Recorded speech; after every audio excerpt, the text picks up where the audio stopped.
I know another conversation, and this kind of gets into the same things about building our own institutions, right? Building our own schools, building our own. When we're talking about economic bases, I mean, people pulling together and getting their own gas station. That's crucial. But like, and just thinking about education, because education, you know, both formal and informal that we get from our community groups, our families, et cetera, is so important. You know, and this is a conversation that I would love to have more in depth with Mama Aminata at another point in time. But just thinking about, you know, institutions like a Quilombo, for those who aren't aware, Quilombo is an African-centered independent school here in Atlanta. Well, not here, not in Atlanta, but it's in Decatur, Atlanta metro area. And, my mom is one of the teachers there, and but a place like Quilombo, and the kids have made my day a couple of times. just hearing them in the morning with their morning, you know, the whole morning ritual there is just awesome. You know, the kids come together, the chants, the singing, like everything's great. But places like that, building institutions that not only help us come together to make decisions and create power, but like nurture and develop that next generation, next level. And I just wonder if you could just give us a few minutes about the importance of building institutions like a Quilombo, but also, you know, having culturally relevant curriculum in schools, like for people being able to see themselves and what they're learning. Well, number one, I'll do a shameless plug. Is this week actually, Quilombo has developed a product called the Culturally Relevant Classroom. And so this Saturday at the Interdenominational Theological Center, ITC, in Atlanta University Center, there'll be a workshop for teachers and parents and people interested in that, called the Culturally Relevant Classroom. If they're interested, they can go to Quilombo, which is KILOM as in Mary, BO, school.com, columboschool.com, and find out information on this workshop for the Culturally Relevant Classroom. Or they could call Aminata Umoja at 404-992-8021. But Quilombo was a school that was established 11 years ago with my wife, Aminata Umoja, being the founder.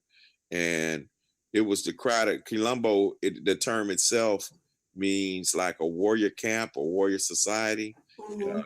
Actually, some people think it originates from Brazil, but it actually originates in West Central Africa. You know, when communities were dispersed during the great disaster, what we call the Ma'afa, Black people came together, Africans came together and formed their own communities. I think somebody is coming in my house now, so I'm gonna have to change my space. So I'm not coming in the house right now. But when they did, based upon that model, since we've been dispersed as a people, Quilombo was a way to create a safe space for our children to be educated and to give some sense of self and but also not only are Black people not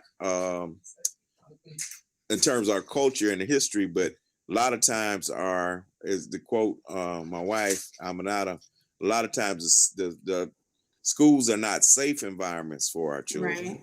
And they're not places where they're given all the opportunity to learn by people who believe they can learn. And so Quilombo becomes that.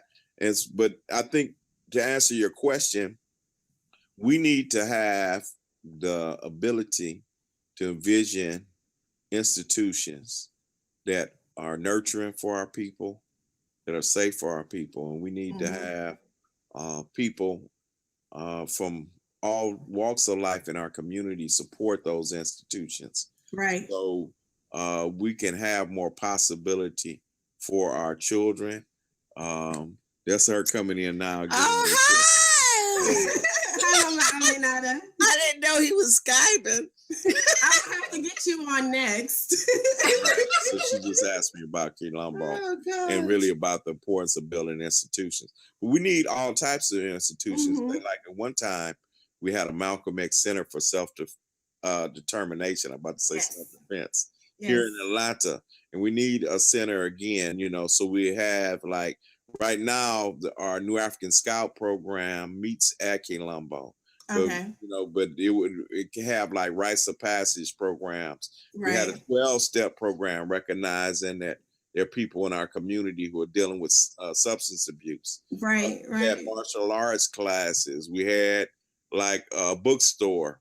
But these type of places that our people and our youth can go to get some sense of direction, identity. Mm-hmm. Other communities have these type of places, Right. and so one of the things I think our people lack is just a sense of identity. I mean, we have our communities, but and unfortunately, a lot of it would be great if some of our spiritual or religious institutions provided this direction, but a lot of our institutions don't really reinforce who we are as a people and that sense of empowerment. Some do, and there are some religious institutions that do emphasize our culture, our people, and the necessity of us to have a common agenda that supports our development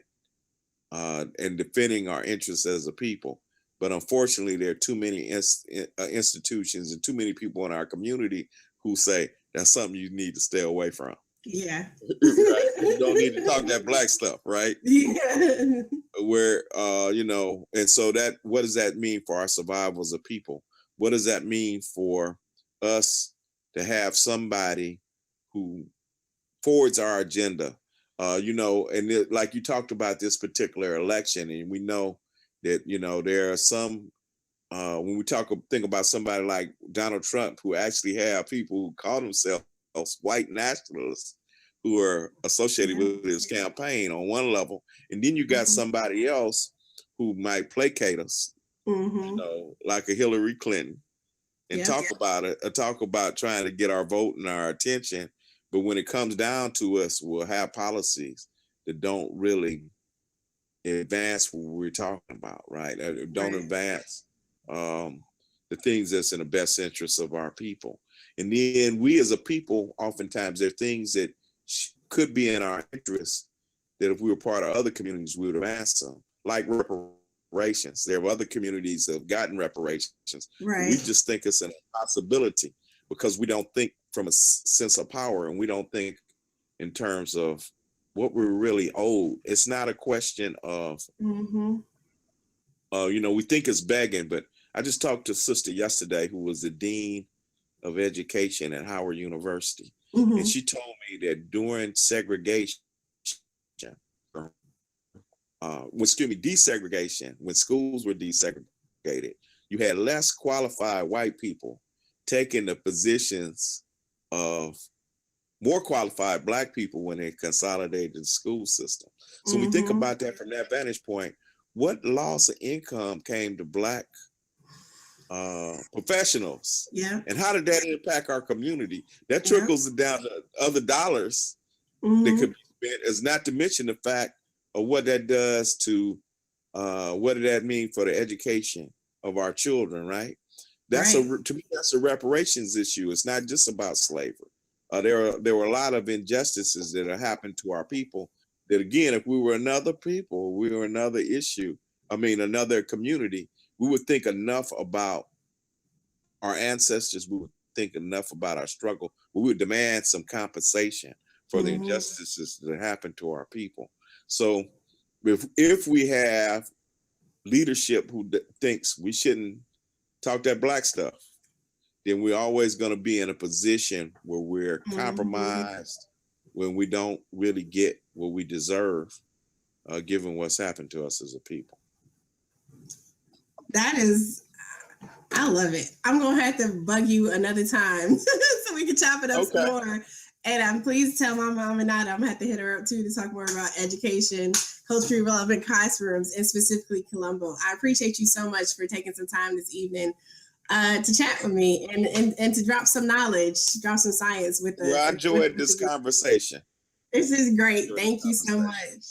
And I'll definitely be in touch about follow-up. And I'll send you the links once it's up and ready. So thank you. I appreciate it. But I'll post it once I get it. All right. Take care. Thank you. Keep up the good Good work. night. I will. Good night. Good night. Night.